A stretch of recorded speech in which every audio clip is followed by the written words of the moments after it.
You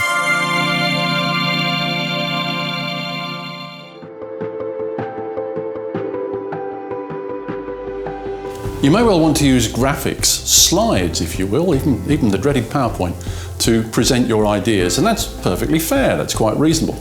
Remember though that when you're online and you're using those graphics, often the graphics will expand to fill most of the screen and you'll be in a tiny window in the corner, which makes it more difficult for you to get your message across. So here's a tip. If you're going to use graphics, if you're going to use slides, set the slide up, tell the judges what they're going to see, display the slide, keep quiet, and then bring yourself back into full size in the window. In other words, don't be talking while the slide is on screen. Set it up, show it, and then come back to full screen so that all the time you're talking, you're in full screen looking into the eyes of the judges. And obviously if you're going to do that, you need to keep those slides simple. If you're going to use them at all, they need to be simple. They need to be, if you're going to use text, very little text on a screen. Please don't be using those bullet points. Some people often say, bullets actually kill people and so do bullet points. They're dreadful things. And don't ever read what's on the slide. If you follow that advice that I just gave you, you won't be saying anything while the slide's on the screen, you'll just be showing that. Keep those slides simple. We don't want to see a complicated graph of your financial performance across 4 quarters, which is very difficult to read.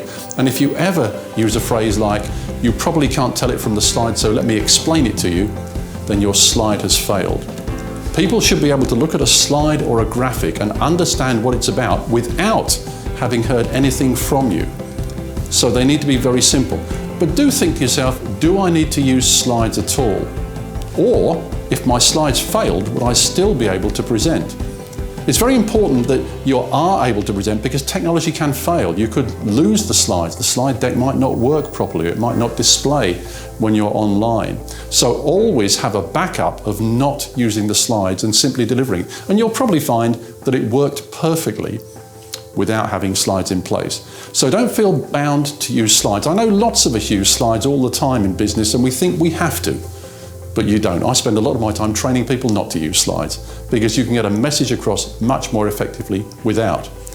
And there's video as well. You might think, well, I'll just play a little video. That's fine, but of course, every time you introduce another piece of technology, another level of complication, you increase the risk of a failure. If you're going to use video and it's important to your presentation, your pitch, by all means do, but make sure that you do it properly. Make sure you tick the little box to share sound and optimize the video, and keep it brief. Keep it short. And as I said with slides, make sure they have the capacity to deliver your presentation without using video. So, rules about using visuals, slides and so on. If you can avoid them, try and avoid them. If you must use them, keep them simple. If you're going to use video, keep it short. And most of all, make sure that you can present without any of those visual aids at all. You'll probably find that when you do, it's just as effective.